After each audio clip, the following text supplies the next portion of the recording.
Hey, good morning, everybody. Lee Brower here, and welcome to this week's edition of Meaningful Monday. I'm grateful to be here, and I am glad to be here. And you know what? I am tired to be here. This is late Sunday night. Lori and I just finished a 300-mile drive from Salt Lake, but I am tired. However, it's been a joyous weekend with mixed emotions. We got to spend time with our children. 6 of our children, their spouses, and a ton of our grandkids. That we think we've got the best grandkids in the world, every single one of them. But we welcome into new ones, little Sydney Lee Rasmussen.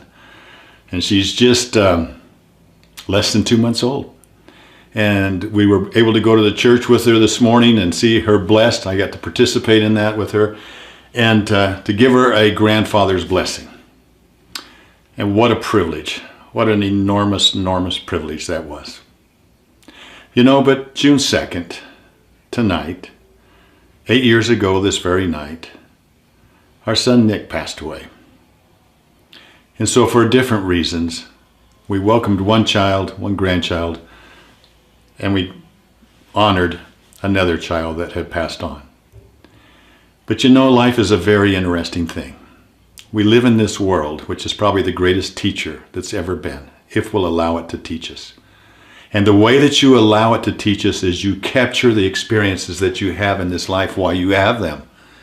And I'm so grateful to Lori and to Nick that they wrote down in their diaries, in their journals, and did blogs the entire time that he was sick. For 4 years, they wrote down these experiences. And while we were driving home from Salt Lake, Lori read many of these experiences to me. And we laughed, we cried, we talked and we discussed and we talked about things that we learned. One of the things that was so present to us is this concept of live beyond the what if so that we can enjoy the what is. Live beyond the concept of the what if so that we can enjoy the what is. And that's one of the things that we learned from Nick. What she did was she asked this question. She goes, "Do you remember when Nick said this? I hope the chicks dig scars." And yes, I remember that exact moment. I hope the chicks dig scars.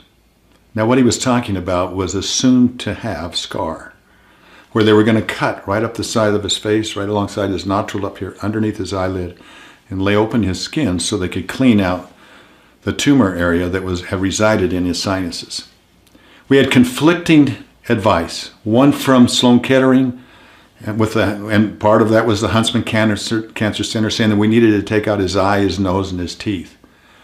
The other major specialist in the country from Dana-Farber was saying absolutely, their team was saying absolutely do not do that. And he left us with a quandary, and Nick told us, "I don't want to know." We came home on a weekend. He says, "I don't want to make a decision till Tuesday morning, so don't give me any opinions till then. I want you to think about it and pray about it, and let's talk about it on Tuesday."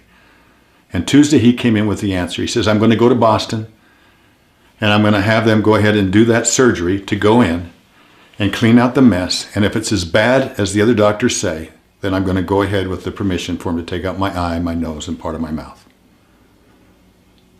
Now, you know, courage takes trust.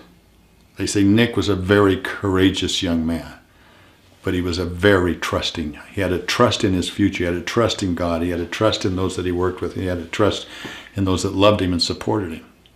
That's what gives you courage. But we get back to that quote. You know, the quote of getting beyond living in the what if and moving into the joy of the what is. And that's what I feel like Nick was especially good at. And that's when he said, when he thought about the surgery, that's when he asked the question. He said, "I hope the chicks dig scars." He was moving into the what is. That's the way it is. That's the way it's going to go. What a great lesson for all of us. How many times do we find ourselves living in the what if, when the joy is really living in the what is? I hope this has been a good story to share with you. I really enjoy our time together. I hope you share this with others. Thank you for just letting me be able to do this with you. It's a real honor. Have a meaningful week, and I look forward to talking to you next week. Bye-bye.